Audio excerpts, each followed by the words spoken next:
Hello, everybody. Hope you're all doing really well. Welcome to the Phoenix History Podcast. I'm joined by I'm very lucky recently to have so many special guests, and this person is no exception. Hello, Richard. Hello. Richard is, can we say you're a witch? That is the title that others give me. Right, what would you like to... I'm quite happy with witch. That's Okay, absolutely cool. fine. Yeah, that's cool with me. So, in this episode, we're going to talk about Richard's journey, becoming a witch, and also the fact that we've got a fair few things in common with our locality. So we've had a brief bit of chat about change of Kent, but we won't talk about that here, which is a nice little sort of thing to talk about.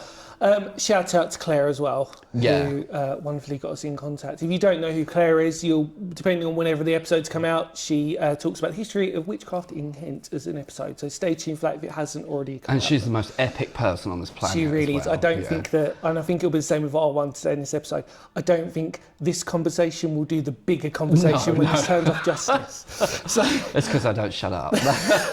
Try to stop me talking. Podcast, let's do this. That's what it's about. Exactly. So first off, thank you so much You're for allowing so me to do welcome, this. honestly. And hand on heart, from a fellow mates tonight, if there is such a thing as myself, we had a brief conversation about previous roles that I loved in Maidstone and stuff. It's so refreshing that your shop is based in the Royal Star Arcade, which is for me quite a reminisce in itself Me too. anyway. And then we found out there's not actually much of an age gap between us, so we can actually relate to a lot of like things around here. Yeah. But I'm honestly grateful they've allowed you, more importantly, to do. We'll probably come back to all this, but the fact they've allowed you to put an amazing shop like this in.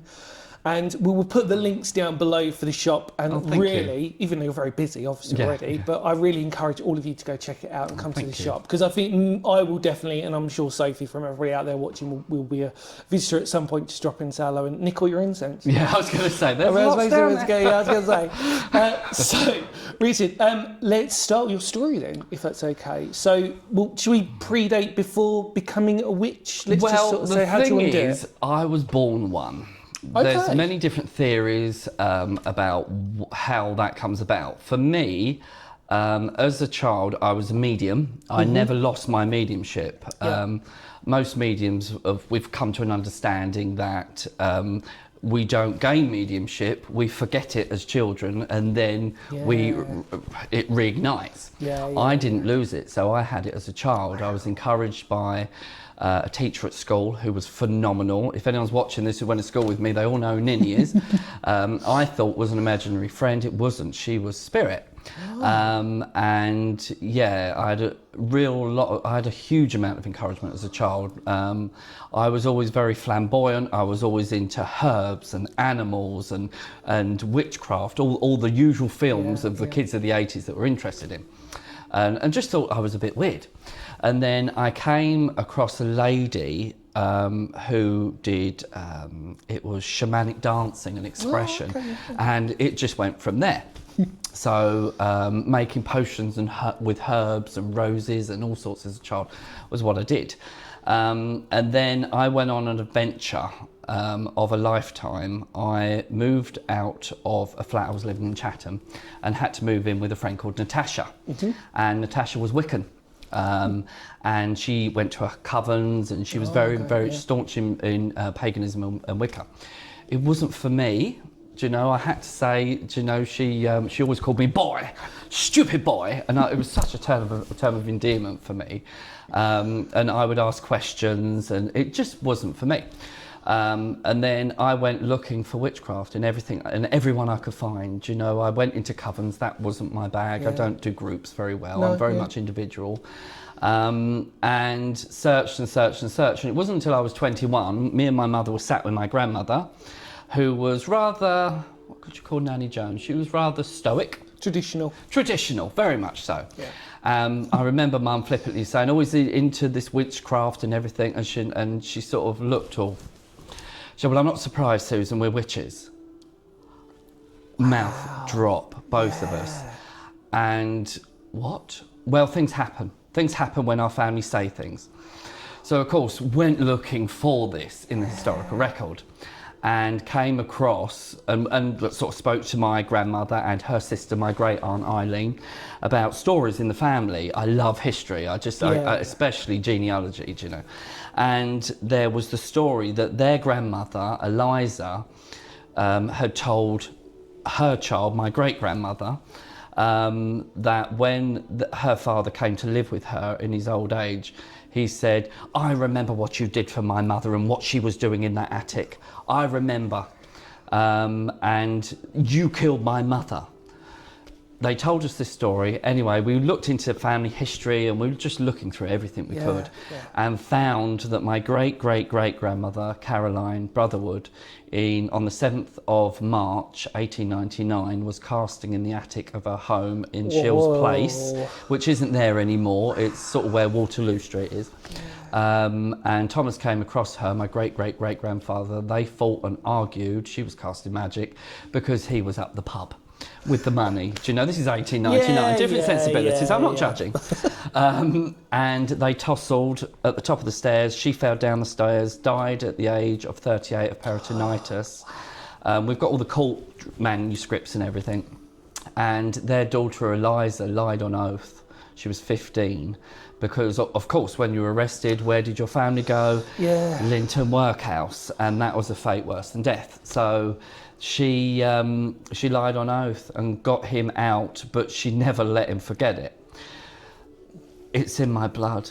Do you know, it's in my blood. You raise a really interesting thing for me, and I love it that you've said it, because it justifies my justification in a strange way. And if you probably watched previous episodes with individual psychics and mediums that we've had on, I've always my theory has always been, I'm sorry for boring people out, it's probably sound like a broken record a little bit, but I've always believed that we've always had these types of gifts, let's just sort of say, but that it's, because I actually read on your site as well about the fact that you acknowledge that everybody has them. It's just a question of, and I actually believe that as well. Absolutely. But it's how but we've, over time, and I'm talking about ancient ancestors, we've just diluted it, and obviously with everything else, with electricity, and I'm not talking conspiratorial, but there's waves in the air that can, you know what I mean? And well, the thing is, this is the most stressful time we've ever had.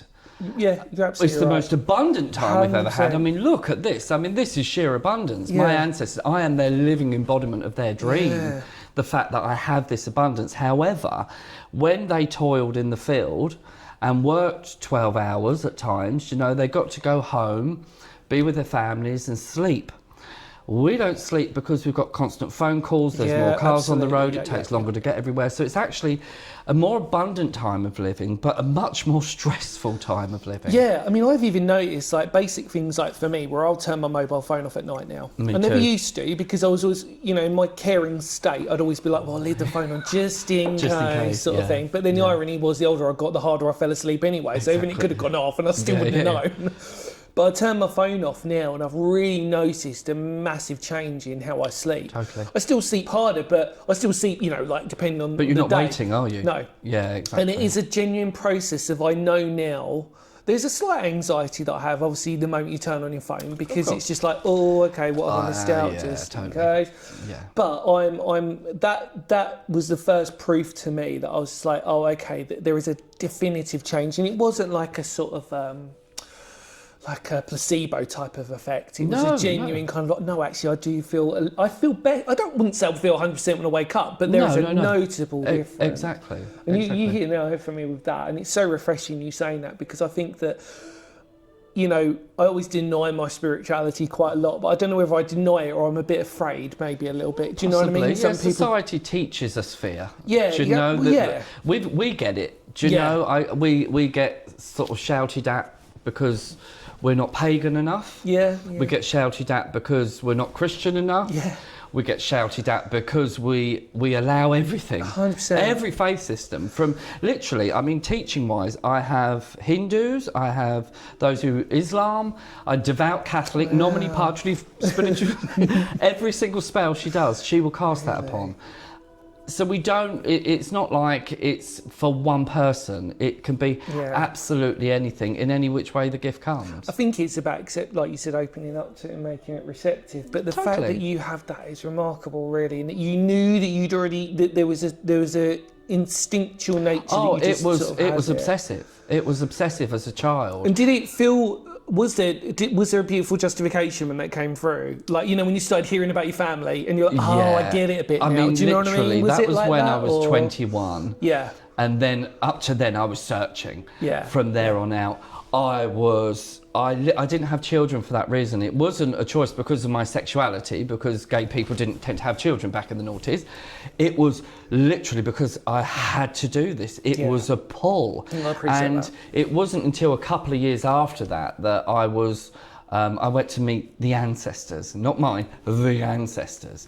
And this journey has been epic. I said, do you know, daily, Dan, daily, in the shop and teaching, we all go, really, yeah. The apprentices that I teach, the realizations. A lady today I taught, and I was teaching her the elements, and she was channeling earth energy, soil. And she was like, she couldn't believe she could do it. And that people say to me, why'd you do it? I love watching them shine. I love watching people come into a realization. Do you know what already to me, we could be best friends in a former life, because the reason why I say that is because I just think positivity is so missed out on this world. God. And the fact that we see so much negativity in this world. And I had a talk with someone on a previous episode, along one of my first episodes, and they were saying, well, you know, you can always just switch that off. You know, you don't have to absorb all the negativity on TV. They're absolutely right. Yeah.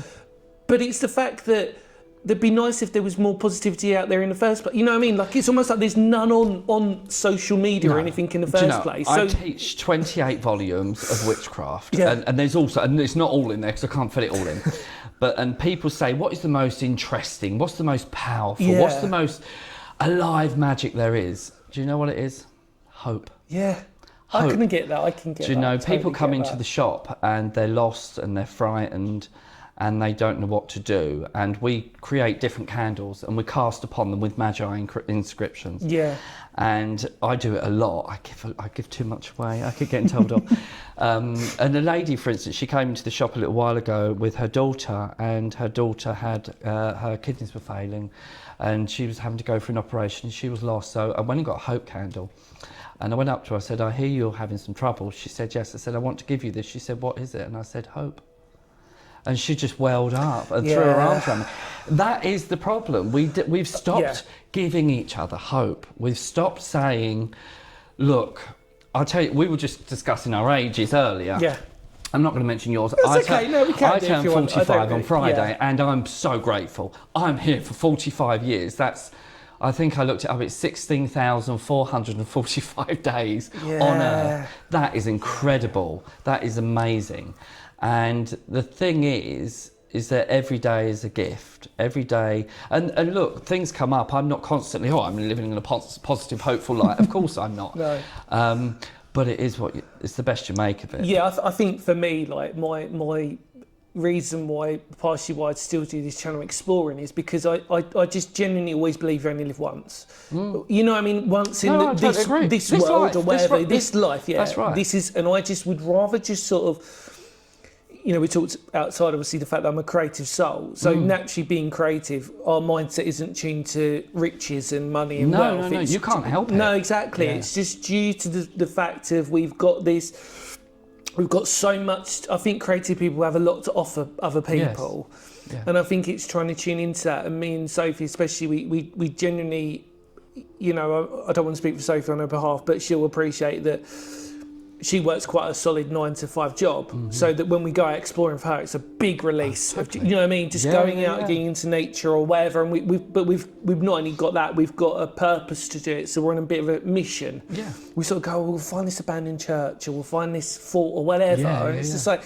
it's exploration. Yeah, exactly. And we always say as well, like, even if we can't get into the place or whatever, in essence, it's still an adventure, because we'd rather sort of do that than just, and this is no disrespect to anybody, but we'd rather do that than just sit on our butts and just talk about how our trip to Sainsbury's was. Exactly. Do you know what I mean? Sort of thing. And it's each their own. Well, the thing is, it's basic human anthropology. The only reason we're the only hominid left is because we are the creators. Yeah. We need to create something. We need to keep creating. But interesting, going back to what you said earlier, actually, about the fact that it was in my blood. I'm not going to go into it because this is a big subject matter, but epigenetic DNA, have you heard of it? Yeah, I have actually. This is where witchcraft meets science. This ancestral link to the past. It's you like, know? I think of it like as a resonance. Does that make sense? yeah, It's totally. like it's just. Well, it's on your DNA. Yeah, There are basically spurs that's on it. your DNA, Yeah, which yeah. my husband, apart from his grandfather, is like 9th generation builder. Really? His son is a builder. That's crazy. His grandson loves creating, loves building. This was what I was supposed to be doing. This I get that. was my. I don't believe it's my destiny because free will plays in. Of course. But I couldn't help it. I've always said that I couldn't help it. But like I said, it's going back to what we said. It's the fact that you come from this place of positivity, and it's about giving to others. And I think this is the thing that sometimes people have always made the argument about mediumship and that it can be a little bit charlatan and all this sort of stuff. Now, that's not for me because I look at it differently. The fact of the matter is, they're trying to give that person comfort. Does that make sense? That's right. Whether you get these people who are very like, I don't believe in this or whatever, and you can, and I'm not here to ever challenge people on what they believe or whatever, because for every genuine person out there, there's always going to be somebody who's just going to milk it or do whatever. Of course. But whatever the purpose is, that I always think that the starting point should always be from a place of comfort and love for that person. 100%. That it should just be like, we're here to, no matter what it looks like, do you know what I mean? And it's really difficult for me sometimes to communicate with other people on that level because I genuinely come from a spiritual background like you, in terms of that I genuinely, believe in energy and I believe in all that sort of stuff, and that's my belief. But I don't pass it on to anybody. No. But what I do say to people is, well, exactly. And this is it. It's the start of it, isn't it? But I mean, but it's the fact that it's just trying to sort of open up with it. And we spoke outside. I do struggle with trying to explain to people my version of my spirituality because I think that it's an amalgam. Do you know what I mean? Yeah, of other totally, things. 100%. And it's not cherry picking. It's no. I think you hit the nail on the head with what you were saying. Is that I don't know where I'm still. I think I'm starting to really. If I said like the search pattern was like that big, I'm slowly narrowing it down. That's basically I mean, that's what the apprenticeship is. I bombard everyone who comes onto it with Appalachian granny magic, voodoo, hoodoo, Celtic, Welsh. Everything, and then whatever makes them go, oh my God, that I've got to do it. Then they go down that branch of it, do you know? And that's life. Do you know? It's trying blueberry cake, chocolate cake, do you know? Wimbledon cake, whatever cake. Well, it's true. It's the same thing. It's like, what our parents used to sort of drill into us was like, well, how do you know if you don't like? How do you know you like it if you haven't tried it? Exactly. It's like, and I always used to say, it was like, there's certain foods I don't like, and I know I don't like them because I've tried them and they're not for me. Exactly. But that can apply to everything. It does apply to everything. You're here. You're here to observe. You're here to have a good time. You're here to take everything back with you that you've learned, and that's the basis of it, really. I remember saying to someone, I don't know if you're agreeing with this because I think it's quite interesting, but it's like sometimes we can find our niche or we can find something we really enjoy, but that shouldn't stop us from still searching for other things. That's right. And I think sometimes people can get a little bit lost in that. See, I struggle with that because I think, what do I need? What else do I need? And it's not about being greedy, though. I don't think it's about sort of, I think, right, I'm going to try this hobby, and I go, well, I wonder how I could create a spell out of that, because I can't help but come back to this, do you know? And because this isn't, the craft is what I do, the witch is what I am. And I've struggled with that until this year, until the shop actually. This has been the biggest learning curve ever. And now you've got this. This is the ultimate justification for you, I suppose, in a weird way. It is. But the funny thing is I've always sought validation. We're all human beings. Anthropologically, we all search for validation. And then recently I moved the shop around because the counter was at the back and we had a wall in the middle, and it was my way of I'm not sure I'm ready for this, because I was teaching in the kitchen, I was teaching in the summer house for the last 10 years. I didn't have a shop. And then it was about a month ago we took the wall away, and literally the shop has gone crazy. Wow. It's gone crazy. People are no longer, they were frightened of the wall, I think. They thought, oh my God, they're witches. What are they going to do behind that wall?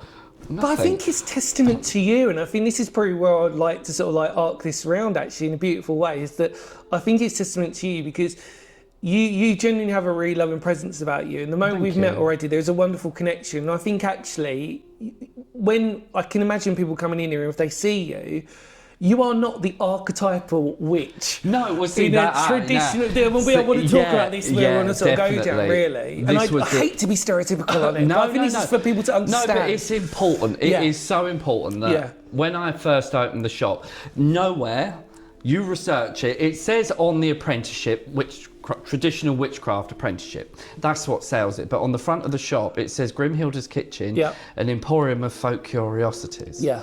Because that's the magic. It's folk magic. It's from people that I've been blessed beyond measure to have known over the last 25 years, that journey that I described. Yeah.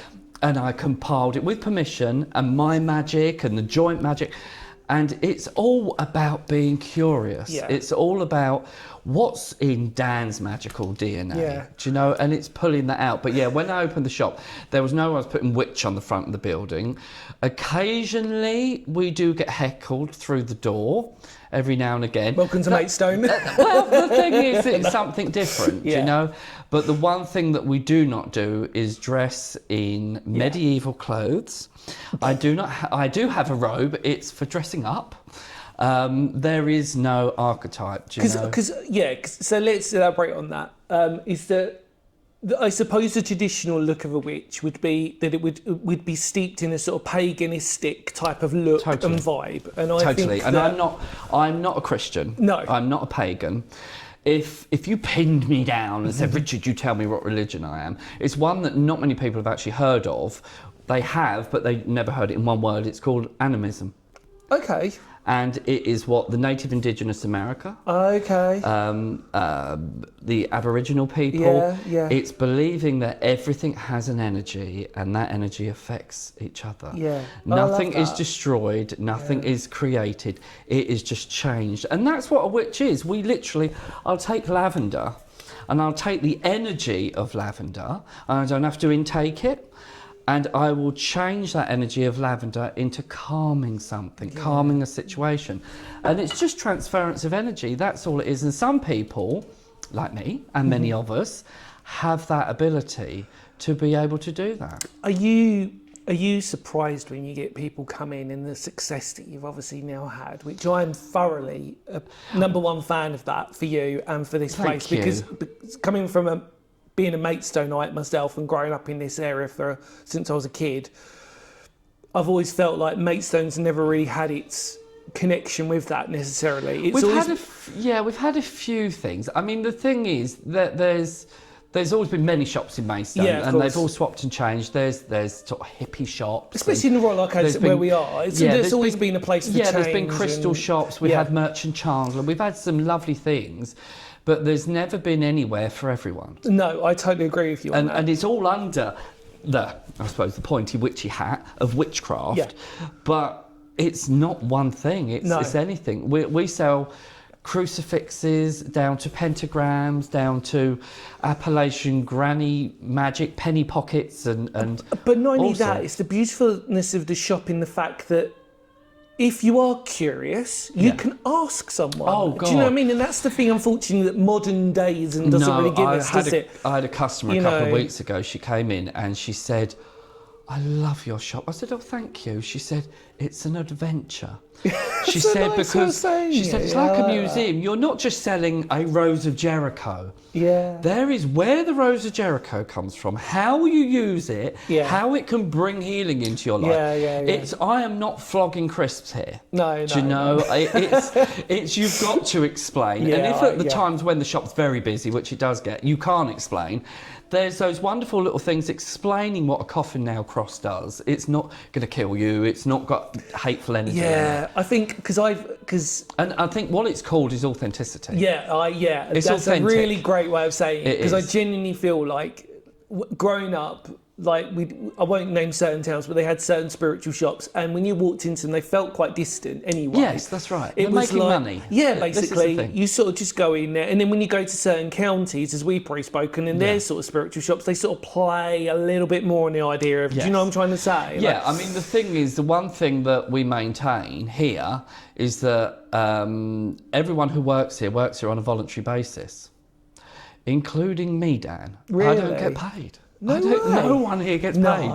This is literally the money that someone pays for some incense or an apprenticeship goes back into keeping that door Brilliant. open. Yeah. Do you know? Because no, I love one that. day it'd be wonderful if we could all be paid. Don't get me wrong. Of course. But this is. I suppose it's almost like a holy order in that like a nun, you take the habit and you say, I'm going to go forward with this calling. Yeah, of course. And that's what this is. This isn't about money. This is about.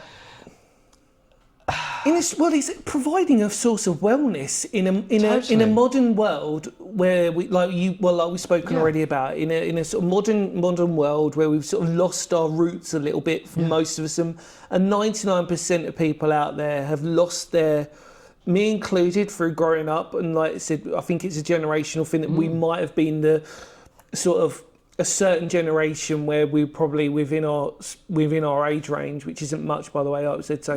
Yeah, but that we. Did you notice he didn't say how old he is? I'll say 40. I will do that. I've mentioned it once before, but I don't want to talk about it. But the point is that our 5-year age gap. Yeah. I'm older.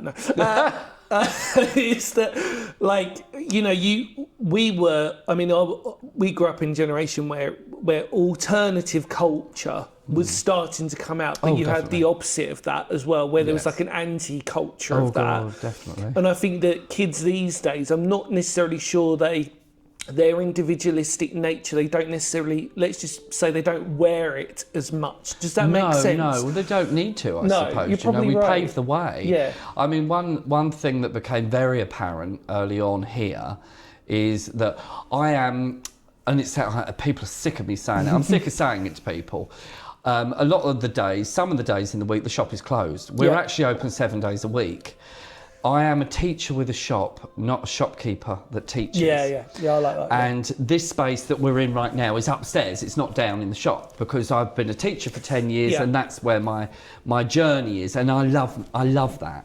The shop helps this helps the shop. Yeah. But this space up here, when we first came in, I was like, I need to do more. We're now registered as an LGBTQ plus safe space. Brilliant. Because there aren't enough, do you know? No. And we're also a safe space for everyone. Yeah. You come no matter who you are, you come into the shop, you come to the counter and you say quietly or loudly, Rainbow, you walk straight up the stairs. One of us will follow you, or we will lock the shop and we'll make you safe. I don't want to go political, but I will say this, is that for the way you said that, because I think that's amazing. But I just want to put my little temper, so it's on me for saying this. It slightly saddens me that there aren't enough. I know. I mean, a little while ago. I hope people out there in the audience can respect that we're trying to say that again. Yeah, I mean, a little while ago, you know, I had a customer come in. She came running in up to the counter, looked very dishevelled. She said, Rainbow. She came straight upstairs. I locked the shop.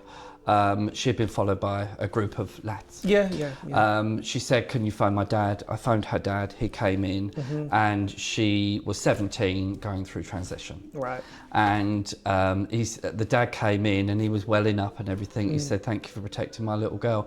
And this great big burly guy gave me the biggest hug I've ever had in my life. But that isn't about that person being trans. That's about that person just not being safe. Yeah, exactly. Do you know, absolutely. We cannot not be safe. Couldn't agree more. Do you know? I mean, the thing is, you could say I suppose I'm double damned. Do you know what? I'm gay and I'm a witch. Do you know? So to a lot of people, there's people out there who don't like this. People who are going to see this who don't like it. I don't really care. I don't go around waving a flag on either of those. If I'm walking down the street, yeah, okay, I'm fairly effeminate, but you wouldn't necessarily know that I'm a witch because I don't need to wave a flag saying that I am. Yeah, I know. I think that's. I don't like using the generational things as an excuse, but I do think that is our certain mindset. That we don't. I think it's about respect ultimately. Totally. I couldn't care less what anyone is, what anyone does, whatever their religion, as long as you're not hurting anyone. That's basically. I live by that. Yeah. I kind of we think all should. I think you're allowed to be whatever you want to be, and you should live your life. But the only thing that saddens me, again, going back to that, is it saddens me that people can't. Yeah. Whatever whatever, and I mean, when I use the word whatever, I mean it in a big sense. I can't Yes. condense that No, to say no, individualistic. of course, It's of like course. whatever you believe, whatever Yeah. you whatever. You know, I mean, I don't mean that in a casual sense No, either. no. But it's just to basically say that it, like I said, it just goes back to the fact that it does sadden me that we don't have these types of spaces, especially for younger generations now who Yes. it's for them it's a big deal for them, and it's a really important thing for them because it's that generation. I can't tap into that. No. Even in my work outside of this, which primarily what I deal with, mental health, is that I deal with a lot of young kids who go through similar experiences, but I find it difficult on an honest level that I'm not that generation. No. I appreciate and I respect them, but my God, like every generation has their challenges. Oh God, absolutely. And I think, but it's just sad that the commonality between every generation, again, without being political, is that there's just not any positivity out of it. Do you know what I mean? But then I suppose the thing is, it depends how you look at it, because it's very sad that I have to have this as a safe space. However, I'm very abundant, and it's wonderful that I can. Yeah, absolutely. Do you know? No, and there I are totally others. agree. I got a message. Who was it from? It was another business in Maidstone. They'd seen that I put this on my TikTok, and they went, "Oh my God, can we use rainbow as well?" I went, "Oh my God, use it!" Use it. I mean, I did phone the local paper, or I contacted the local paper, and said, "Did you want to run a story on this? That there's several shops now doing this." I didn't get anything back, unfortunately, but it's out there. Do you know? And even if there's just two of us, do you know, it's enough for now. Do you know? And and like I said, if the intention is right, and if the mindset is right, and the place that it comes from is the right place for it to come, then it's absolutely what it is. Exactly. So the least you can do is make someone else's mother, brother, child, sister, whoever safe. I just think it's changed, doesn't it? It's like for us, like we grew up in a generation where pubs were the place where people would talk and communicate. Then now it's sort of turned, obviously, as the decline of pubs has come for, it's more cafes and people go to coffee shops, and that's a new place where people commune to each other and communicate. I mean, that is a major lacking, especially in the witch community. We have a meeting here once a month on the last Sunday of every month called Witches of the Old Ways. I've been running it on and off for years. And it's free. You don't have to pay a penny. You have a donation for tea or coffee, and people can just sit and talk about their lives. Do you know? And some of those people don't see anyone else who's the same ilk as them from 1 month to the next. Do you know? And there's that lack of community now, and that's what the shop has filled a void in. There's a group of young people who come in from every demographic, of every sexuality and every identity, and I love them. They're educating me, and they are so amazing. And I stand behind that counter and I think, you are the future. Well, this is it, isn't it? I love this future. No, I know. I love it. No, I couldn't agree more. And I think that's where people's mindset sometimes, I wonder, sort of like distance itself from, is that regardless of if people moan about the younger generation doing whatever, the fact of the matter is, the undeniable fact is they're our future. And I know that when I have kids, they will be the future, and I will be very consciously aware of that. I mean, it's been every generation has never understood the next one coming. My grandmother would, my choice in clothing that I used to wear when I was 15, 16 with massive hats and mascara, I really went far out there. She wouldn't get on the same bus as me. Do you know? Well, I mean, the best one for me was like, obviously, like I used to, because I was very alternative. I loved the whole like glam rock look. So I had the black nails and the black eyeliner. I won't show any photos to anybody, but they would remember me being that way. And it was just like, and that was my culture, like this big mop hair that had, you know what I mean? It was just this, totally. I used to love Motley Crue. That was really what I designed myself on. Really cool. But the point was is that it was just like, it was a beautiful way that I could sort of be, and it was a great way to sort of say, this is my tribe, I suppose, in a strange way. And some people move away from that tribe. I'm obviously still a metalhead and alternative kid through and through, and I will never change that. But some people move, but again, I suppose it just goes down to, as long as you're happy and everything else, and I think rightly what you said, I've said this on the channel many times, is that I'd like to think that even on my channel you can hate it as much as you want, and that doesn't bother me, but I do require that you understand that it's a historical documentation channel, but also a place to encourage people to go out and mental health wise. Exactly. And just go and just do it. Yeah. And I think that's the thing, is that mental health is just such a... It's probably a bit overused these days. I'd probably argue a little bit, if that makes sense. Sometimes it can be. Yeah, sometimes probably the right way to say it. Yeah, sometimes it can be. But I mean, the thing is, it's well, before we started this podcast, we were out there talking about our lives, you know? Yeah, of course. And being completely vulnerable and completely honest and not, do you know, it's changing. And I love it. I love that change. But it's interesting what you said about tribe, because that's all we ever look for. Well, because that was the only way... Because anthropologically, we're programmed to find our tribe. And of course, as there are more and more cultures and more faiths, and it's all... I love being from Britain. I love being from here. I love that it's a melting pot of faith and religion and different cultures and different creeds. And it's becoming more and more. And I love that. But what it sort of creates for my little world is a bit of an issue, because most witches, I'm not saying all, it's different for most, for everyone, but most of them on the traditional path work alone. Yeah. So they think, what do I therefore do if I search for tribe? And that's why we have the meeting. We don't cast on it, we just sit and talk. Yeah, but that's the thing, isn't it? It's the beauty of conversation, the beautiful honestness of stuff like that. I've always been one of these people, like, and I sometimes wonder, for me, especially in my life, that it can be, sometimes it can be to your detriment when you wear your heart on your sleeve a little bit. And I've always been like that. I've always been honest with people. Obviously, people have seen my video that I talked about, like how historical exploration saved my life. But to be honest with you, it was because really it was on a mental health scale, it was a way of just trying to release a little bit. But it was because I was always very vulnerable, because I always wore my heart on my sleeve. Yeah.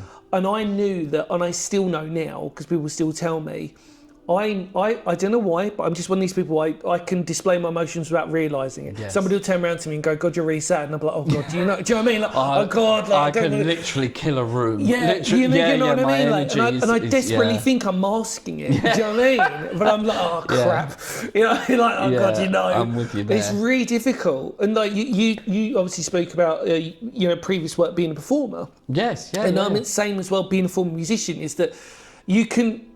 It's hard sometimes just to sort of like, when you put that mask on, my God, it's draining when it comes off. Yeah, do you know what I mean? The thing that I've learned is, especially with the shop, is boundaries. Yeah, beautiful. I love that. It's I boundaries. really like that. Yeah, and really a lot of people over the last year have said, oh, you've changed. I go, yeah, they're called boundaries. I'm working, I am taking time off, I cannot give you my all right now. Do you think it's also and I'll say this in a way of saying it's like the comfort of being older and wiser? Does that make sense? Absolutely. Do you know what I mean? I mean, yeah, without question. I mean, wisdom is my sword and cynicism is my shield. I love that, yeah. Do you know? Really because like it is, you become cynical as you get older and you choose your battles. I think cynicism should be taught on curriculum in school, because it's from cynicism, becoming cynical, you, like I say, then you lay down your boundaries, and then you think, am I choosing that battle? Why am I choosing? Yeah, I totally. Do you know? And from cynicism, I've gained this: where they go low, I go high. Do you know? You are not going to get me. I mean, a friend said to me a little while ago, this wonderful saying. There's two actually I live by: reason, season, lifetime. Okay. Everyone's there for a reason, a season, or a lifetime, nice, and I love that. And there are many of them. Yeah. But probably the other one is, do not try to understand anyone. Yeah. Because you can't. Get that. No, I get you, that. Dan, on your own mix of genetic nature and nurture, your belief system that is set in you, and you are you. Don't try to understand you, empathise. I use, it's really interesting you saying that, because I use a similar type of thing when it comes to love. Mm-hmm. Is the classic phrase that I used, and it's actually one that helped me find Sophie, was that it was, I struggled for such a long time in relationships, and I'm very honest about that due to my mental health and everything else. And I was very good at pushing people away. Yeah. Because I think we all have our limit, don't we? Oh, God. We sort of go, I'm very vulnerable, but I have my limit. And then if you exceed that limit, then I'm going to have to push back. Do you know what I mean? It's not, but the problem is it's always my fault because I knew that I was allowing, do you know what I mean? It's boundaries yeah, again. exactly. Yeah, That's exactly it. It is. Yeah, that so takes time. I found this beautiful phrase about love, and it was like the key to finding the one for you is the reason you'll know they're the one for you is you'll wake up in the morning and you will know that that person is going to make you feel better as much as you make them feel better. Do you know what I mean? That you, totally, 100%. You wake up and you feel like I can fight any battle in my life when I'm with that person, but they feel the same. It's not a singular. It's not a singular thing. The thing is, people come into the shop for spells. You know, they want something from us. Is that the generic type of quote unquote? And they come in for a love spell. Yeah. Do you know, and it can be very tricky because they're lonely. Is this quite common, by the way? Just out of curiosity, that they do come in and ask a spell. Is it daily? It's a witchcraft shop. That's what people want. They want spells. You know, they want a change in their lives, and. We will sell them a beckoning love spell, which draws general love. If they tend to open those little jars that are sealed and put their name and someone else's in, that's their cause and effect. That's forcing someone against their will. You want to do it, you do it. That's up to you. That's, put a little disclaimer at the bottom just to say, we always say to people, do you know, careful what you ask for? This is witchcraft. Do you know, careful what you wish for. Especially in this shop, because this has become a powerhouse far beyond my comprehension. I was going to say, in a spiritual sense, probably the energy anyway. This is now well, we've been here over a year now, and there have been there's seances and sound baths and so much energy in this one space. And now it's created its own energy, this own, how can I put it? Vortex or it is like this source of energy, strange, and we're very careful what we ask for in here because it comes like that now, do you know, and you do have to be careful. Lottery win? But I mean, the thing is, the one thing that I think when people come in for spells and things is what everyone is searching for, everyone, no matter the spell, is self-love. Yeah, I get that. It is, do you know, it is, and there's a poem by Cassie Phillips, and it's become a new theory, but before that it was just a poem. It was called Let Them. Okay. And if anyone's watching this, go and read the poem. It will change your life. Really? It changed my entire life. I'll do it. Do it seriously. You need to. Honestly, I love it. It's just about anyway, letting people. Just let them. Do you know? And that helps you with the boundaries. Yeah, I mean, my one was always, which I put up on my channel because I've done a few poems on the channel, but my favourite one was the William Saurian preface to Time of Your Life. You know, in the time of your life. When all of us around you, you know, it's a beautiful sort of, because it wasn't really meant to be. It's not a poem. It's a preface to the story, but it's just a wonderful sort of thing that if you know, I think it's very personal, isn't it? Those types of things, because it's like a song. Yeah. A song. Once you listen to it, it's a thing for you, and that's it. Totally, 100%. And I always remember one of my favourite song of all time is "Wish You Were Here" by Incubus. And I remember listening to that, and it's the song that I don't know why I would never not fall out of love with it. But the thing was, to me, it just reminds me of being a teenager in Maidstone. Of course. But the point is that they're Brandon Boyd, the songwriter, isn't going to write about. He's from America. He's not going to write about Dan and his experience in Maidstone, this sort of thing. But the point is, I think that songs individualistic are very similar to that. Is that it doesn't matter what the songwriter wrote about in that. If that's what you can relate to and that's what it's about. I mean, it might even be about a dog, and it might not, you know what I mean? But to you, it might be your song, and I think that's... I mean, a lot of people say, what is your message? What are you trying to get across here? And I just say, I just want you to be you. Yeah, I love that. Everyone that I teach, everyone that I come across, I just be you, your best authentic self. Yeah, look, not everyone is going to like you. Not everyone is going to understand you. Neither should they. No. Do you know, you'll find those that want to be around you, because if they want to, agree more. They will. Could not agree more. Anything you said, I think it's beautiful. It's why I just think it's so nice that there is that way, and I say it to other people as well. But I often think to myself, you know, you've got to. I think for me, in a strange way, especially mental health wise, is that I'm a survivor through mental health in a way that I now realise that I've got a lot to offer people in a way that they can talk and they can communicate outside of certain areas and stuff. And I've always done the channel, if people genuinely want to get in contact, I'm an open book if they want to talk about sort of stuff. With boundaries. With boundaries, absolutely, yeah. absolutely. Turn that phone off at night. But I was going to... So... one of the main questions I wanted to ask you, which is very stereotypical, and I do apologise for this, but this is for the people out. What are the misconceptions of being a witch? The major misconceptions, apart from the clothing and everything else, one of the most obvious that everyone's looking at right now. I'm a man, and of course, with the wonderful world of witchcraft in our modern days, are you not a wizard? Oh, yeah. Well, no, wizard comes from the word wis, which is an ancient word for wise and old. Not there yet. 45. I'm not a warlock. That comes from the word warlogger, which meant one who breaks an oath or deceives. And, of course, going back into history, do you know it was men and women were witches, but then what better way of divorcing my Catholic wife that I can't than calling her a witch? Yeah, exactly. So it fell out of fashion for men. So that's one of the misconceptions, that I'm a witch. Another major misconception is the paganism. Yeah. Is the religion. I'm not following the right religion. No, I'm not following anything. And that's the biggest thing. I'm following what I want to do. I mean, the thing is, there are no rules, there are only choices. Yeah, because obviously you get like white witches and you get... that's what people come into the shop and they say, hello, you're a white witch. Yeah, because in theory that should mean that's, What they're asking is, am I safe? Yeah. I do understand basically that, And the answer to that is, don't upset me, because no, you're not. Because I teach this, there is no, look, black is here, white is here, there is a spectrum of thousands of colours in between it.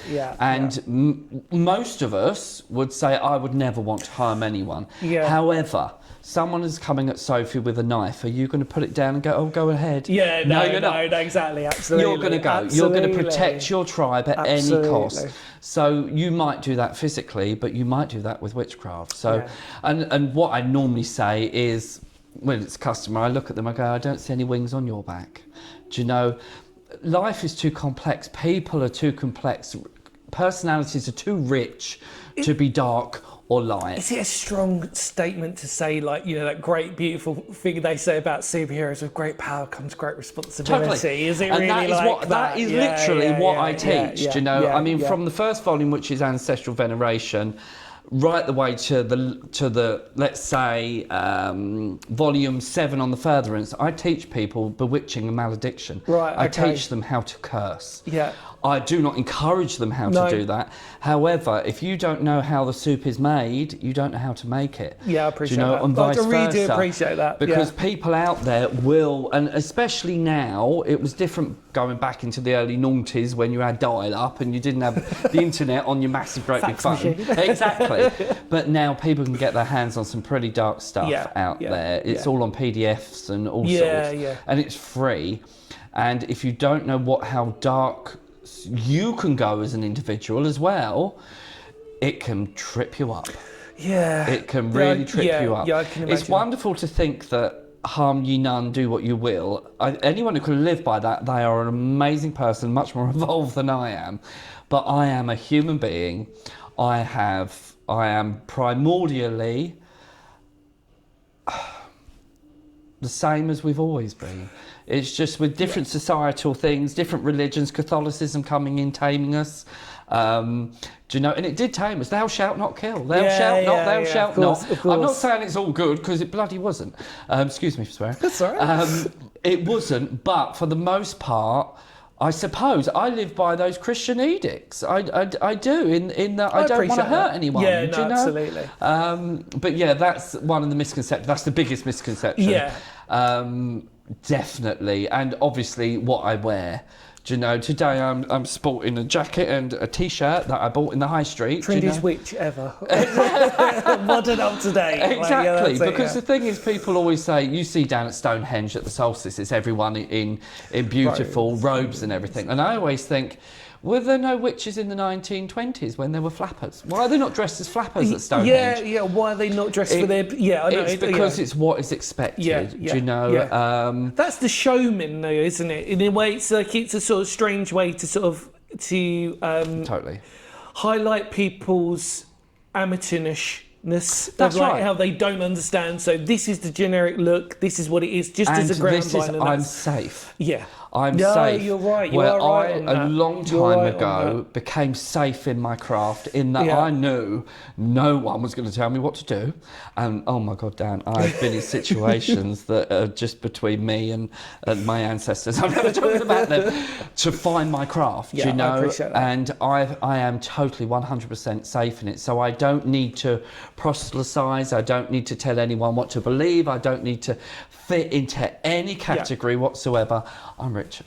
I mean, so then I suppose the question is now then, at the moment, is Richard happy? I mean, is Richard in a content... and does happiness exist? Now, that word you just said there, the word after happy, contentment is what everyone needs to find, do you know? Yeah. I've definitely over the last year learned how to live in the moment. Yeah, I appreciate that. The shop is here today. Do you know, today... Me and Rebecca were working today down in the shop. Me mostly up here getting ready for teaching, and I was teaching today. And when someone walks out with a smile on their face, oh my God, we were able. And that is the thing here. I am able to help. I get you. Do you know, Charlie, who I was teaching today, shout out for Charlie, because she's absolutely gorgeous. I said that you were coming. She went, oh my God, that's excellent. She found magic in herself today. She didn't even know she had. Yeah. And for me, it's just like, I get to do this. I love that. Because I mean, like, I don't say it often enough, and I should, but I remember the last person I said it to, believe it or not, was actually doing my tattoos. And we were talking about things, and she sort of knew what I did for work and stuff. And she said, well, you know, like, how have you sort of known about the journey that I'd sort of gone through briefly? And sort of said, oh, you know, like, how did you, was there a switch? I said, the biggest thing for me now, and I'm still learning it, but it's the biggest phrase that I always use to people is, it's just a simple mantra that I always use, which is stay humble and stay present. Totally. That's it. Totally. Stay present and stay humble. I mean, it's a Christian saying, but there by the grace of God go I. Yeah, you know? basically. It's just like, and wow. I say that to some people. Sometimes I say it to people almost to remind myself as well, if that makes sense. 100%. Because I'll keep thinking I should always have it tattooed on me, just in case I get to a stage where I can't forget. Because I sort of think, God, like that is like a really good thing that I really like. But that took me a long time to get through that. Yeah. The only thing is sometimes, obviously, by that phrase, it doesn't mean that we look to the future, but then we can't predict the future. Do you see what I mean? In my 4-year-old state, couldn't have predicted that in my teenage state, I would end up making this channel and doing all this stuff and doing whatever. You know what I mean? When a friend said to me 10 years ago, can you teach me? I was like, I don't know. Yeah. Do you know? And I compiled it all, and I had so much help from my ancestors and spirit. Without question, I would sit down to write a volume, and 6 hours later, it'd be done. Yeah. Do you know, it was incredible. And little did I think 10 years ago, 10 years ago, that I would be here. Yeah.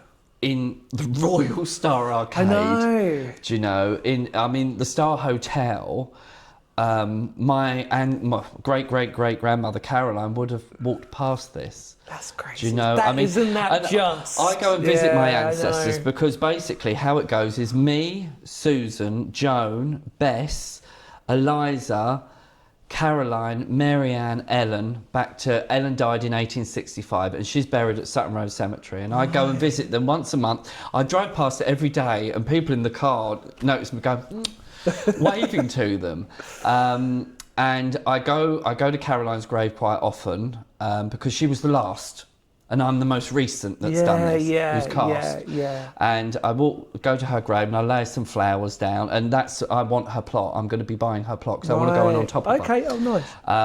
And then I walk past Thomas's plot. I do walk past and go, got a shop on the high street. Yeah. Do you know, you might have killed Caroline, but you're not killing me. Do you know, because there is that sense of pride in that she died because she was casting magic.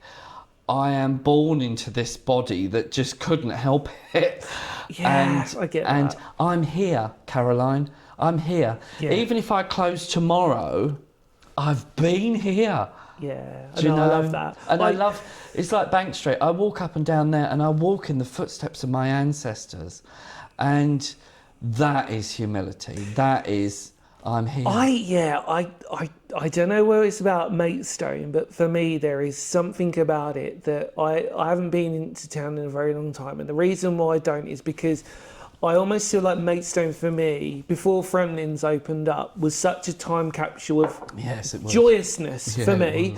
Although when I look back, I was quite mental health, I was anorexic, and probably physically, mentally, I probably wasn't. But, you know, I look back at it and go, they were the best years of my life. Where I was with my tribe and I was finding myself a little bit more and whatever. But there was something about Maidstone that just, I don't know what it is, but I come back and I might, like I said, seen before I got to see, I was like, oh God, I'm going back to Royal Star Academy, I'm going to feel a bit like, ooh. And then the moment I got here, it's almost like this beautiful warm hug that I get from this town. I don't know why, but it's just almost like, it's okay, because these are the good memories. Do you know what I mean? Also, it's your ancestors. Yeah, that's basically it. The only other place that I get is like, I mean, my spiritual home I've always felt is Rye in East Sussex. I don't know why. I think I might have been a smuggler in the past life. Do you know, it's funny. Mine's Cumbria. Really? Mine's Keswick. You put me in the Lake District, and that's the only place, because I've got ADHD, it's the only place I actually go, yeah, I know. because I'm... Yeah, I totally get you there, yeah. But then there's like, but in Kent for me, it's always like a thing of like, because I've gone everywhere around England especially, I'd never complain if I didn't have to live, if I ever had to move away. Do you know what I mean? Sort of thing. And I'll never, unless it was retiring to Cumbria. Yeah. You'll never take me out of my Yeah. No. Absolutely. I think it's my ancestor. I mean, I live and breathe this, so therefore, and everything is ancestral to me. That's the foundation of the magic I use. I'm a voodooist. I practice voodoo as well, and I practice all sorts. Yeah. But that river that runs through here has been running through here for tens of thousands of years, and it's moved its course. Yeah. But at some point, one of my ancestors has stood by it, and I now stand by it. Do you know what? Isn't it just the most intense feeling you can have when you look back at your ancestry, and you realise there's a sort of synergy or strangeness of like, actually you didn't fall far from the tree of when you know what I mean? Well, it's like when people walk into the shop, the first... also, I need to explain Grimhilda. Yes, please. A lot of people wonder what Grimhilda is. We get phone calls and people saying, oh, can I speak to Grimhilda, please? And like, my mother wasn't cruel. My name's Richard. I started creating a spell book that I have 23 years ago. Okay. And she's downstairs, and it just came into my head, Grimhilda. There's Grim Hex and Grim Helm that are other books that I've made. Okay. They're at home. That's why it's Grimhilda's Kitchen. Yeah. Originally, I taught from a summer house in the garden. Yeah. Then I went into, of all things, drag and performed in care homes. I had the most epic time.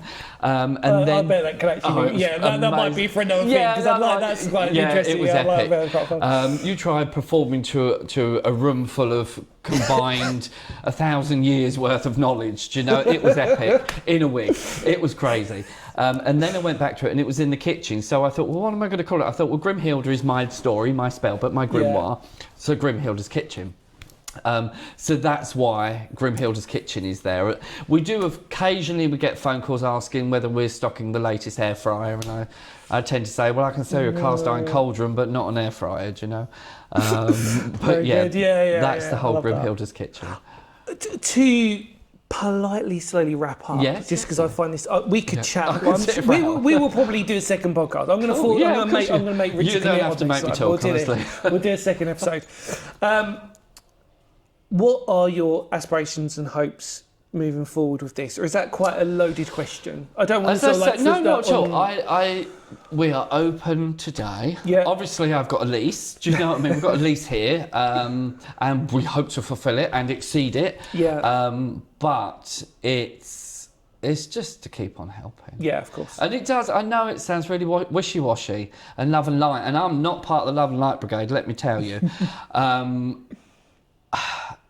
It is to continue teaching. Yeah. It's to continue getting to help people realise there are no constraints. You are incredible.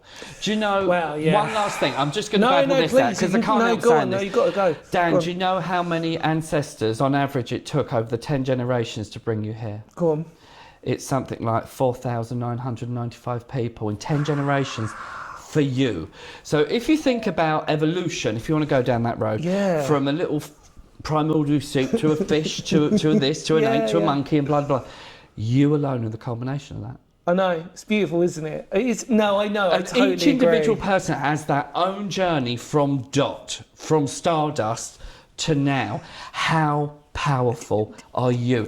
And to help someone realise that they can literally change everything. There's a nasty saying in my family, well, you made your bed, now lay in it. Yeah.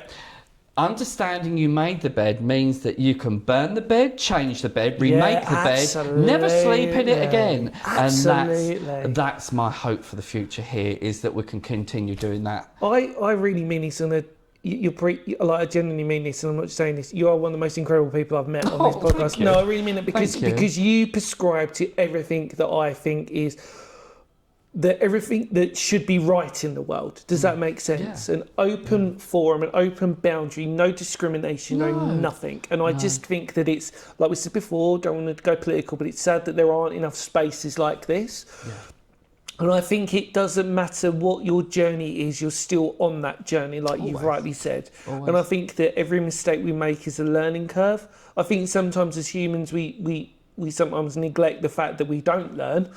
We're doomed to repeat sometimes. The thing is, if it's not love, it's lessons. Yes. So whichever way, it's a positive thing. Yeah, just keep carrying it. Yeah, Definitely. And I think, like I said, it's through those experiences and those journeys that you've connected, and you said that just make it right. And I think sometimes I've been really lucky on these podcasts to meet really incredible, like-minded individuals, and I think that's the saddest thing for me is it's been the biggest shock, because I don't ever think that there will be. Do you know what I mean? And I think you get to it's the law of attraction. Absolutely. Like attracts like. And I think that you do get to a certain age where you probably close in too much. And I think maybe in my life I did probably do that a little bit, where I got so into like my own likes and everything else that I, without realising it, probably shut a lot of the other world out. And I realised, and then sometimes you end up thinking, well, why do I feel a little bit lost? Because you've probably closed in a little bit too much. That's right. Yeah. And you, like you said, the law of attraction, that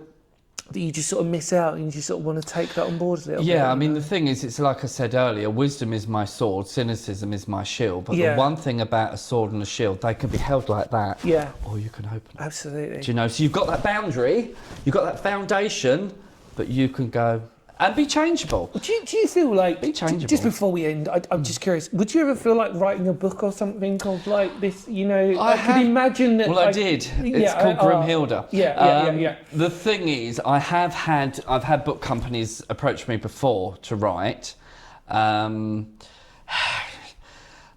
It panics me a little bit. Oh, yeah, I can appreciate that. It panics me. Because the thing is, any volume that I wrote for, and like I said, there's 28 and there's 7 new volumes coming soon for Voodoo and Hoodoo. Every time I write, it's the journey. Yeah. So, and it says the journey as I go. And the thing is, someone that was using a volume from 10 years ago is completely different to a volume of the same volume now, because my journey's changed. Yeah, my of course, magic has changed. Absolutely. I probably would now. The only problem is that, do you know what? I can muster love. I can muster banishing, binding, joy, love, abundance, fertility. We have got our first baby, Edward, who's been born from the magic of this shop. Congratulations. He's wonderful. He's beautiful. The one thing I cannot seem to master, and I actually do teach this somewhat, is time. Yeah. There's just never enough time. Oh, no. I need 5 of me. If I can replicate, we'd kill each other. But I could get everything done.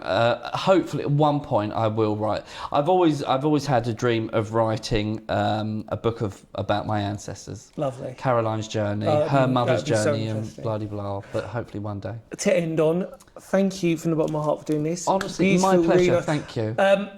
a final message to everybody out there. If there was any bit of advice you could give anybody, I don't want this to sound too generic because we've probably wrapped up a little bit, but anything that you feel like you've not said so far that you'd like to tell No, not anybody? really. I mean, the thing, come back for a volume 2. Do you know, if people want that, then you're more than welcome Yeah, I'd be to really come kind. back. I'd love to. Do you know, more than anything,